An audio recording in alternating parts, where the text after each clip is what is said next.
Baik, Assalamualaikum warahmatullahi wabarakatuh. Perkenalkan, nama saya Rahman Dr. Kolbi dengan akhiran NIM 003. Saya mahasiswa fisika angkatan 2024 UIN Sunan Gunung Jati Bandung. Pertama-tama yang terhormat Bapak Mada Sanjaya sebagai dosen pengampu elektronik lanjut. Pada video kali ini saya akan menjelaskan menganalisis sistem penguat instrumentasi giant magnetoresistance. Tanpa berlama-lama lagi, mari kita tonton videonya. Baik, di sini kita akan menganalisis sistem penguat instrumentasi GML atau giant magnetoresistance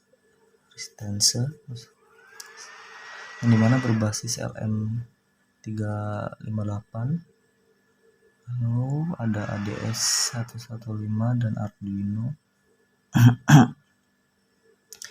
Pada rangkaian pada gambar merupakan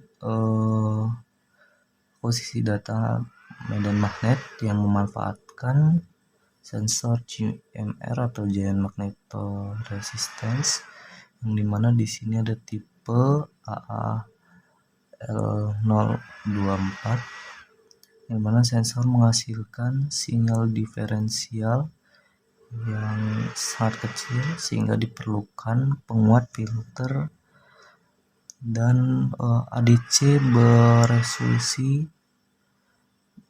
beresolusi tinggi gitu sebelum data diproses oleh Arduino. Oke, kita akan menganalisis dari sistemnya ini sendiri. Yang pertama adalah sensor AAL024 yang dimana tersusun sebagai jembatan Wheatstone saat medan magnet berubah resistansi elemen sensor berubah sehingga menghasilkan beda tegangan antara terminal output dan output yang plus di sini dengan output yang min di sini. Tegangan keluaran umumnya hanya beberapa milivolt sehingga belum dapat dibaca secara optimal oleh microcontroller gitu.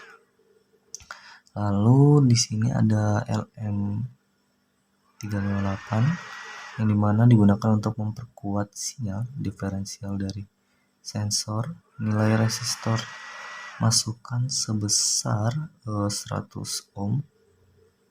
Di sini masukkan 100 ohm dan resistor umpan baliknya sebesar 2 kilo ohm.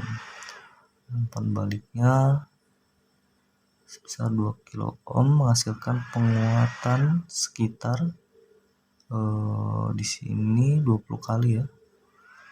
20 kali. Dengan penguatan ini sinyal sensor yang awalnya sangat kecil dapat ditingkatkan hingga cukup besar untuk masuk ke ADC.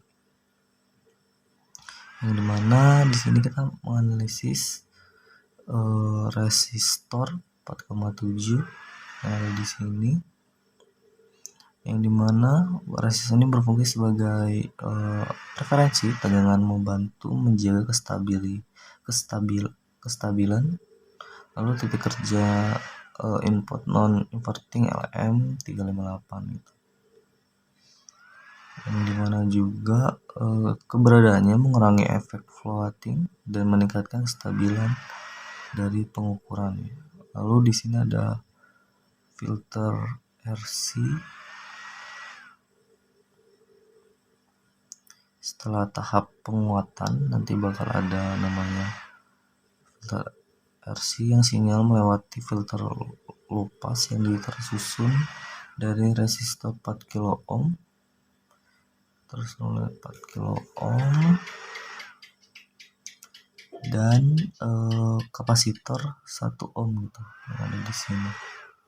Frekuensi potongan filter di sini 39,8 Hz, yang dimana filter ini meredam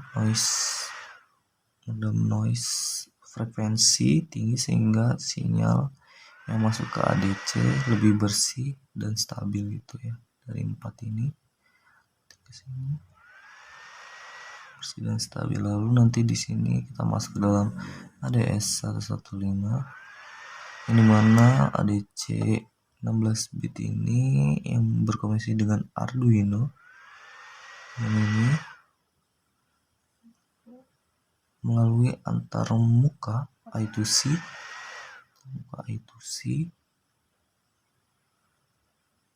resolusi teoritisnya mencapai 35536 level yang dimana jauh lebih tinggi dibandingkan ADC internal Arduino yang hanya 1024 level atau 1024 level karena sinyal sensor GMR itu sangat kecil. Penggunaan dari ADS 115 meningkatkan sensitivitas dan ketelitian pengukuran. Lalu di sini kita mengakses Arduino yang menerima data dari ADS 115 kemudian melakukan pengelolaan penyimpanan atau pengiriman data komputer. Arduino menjadi pusat kendali seluruh sistem akuisisi data gitu, yang dimana kita akan mulai alurnya dari mana medan magnet berubah di sekitar GMR. Lalu sensor AL04 ini akan menghasilkan dengan diferensial kecil pada output plus dan output minus yang ini. Lalu LM358 akan memperkuat sinyal sekitar 20 kali guys, sekitar 20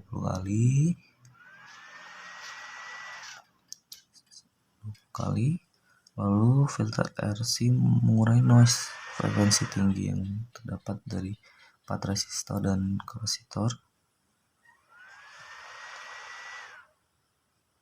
di sini. Lalu ADS 115-nya akan mengubah sinyal analog menjadi data digital 16 bit, lalu masuk ke dalam Arduino membaca data I2C-nya, lalu data diolah dan ditambah sebagai hasil pengukuran medan magnet. Dan kelebihan dari sistem ini juga sensitivitas tinggi terhadap perubahan medan magnet.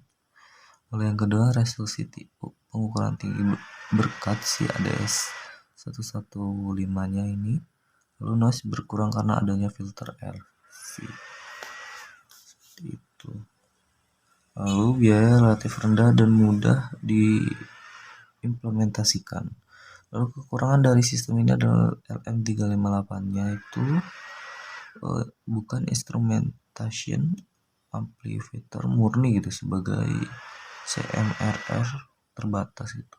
Lalu kedua, penguatan tidak dapat diatur secara langsung. Dan yang ketiga, tidak terdapat rangkaian kompensasi suhu gitu. Yang dimana yang keempat, akurasi masih dipengaruhi toleransi resistor dan karakteristik sensor. Seperti itu, sekian penjelasan dari saya. Terima kasih. Baik, kurang lebihnya mohon maaf.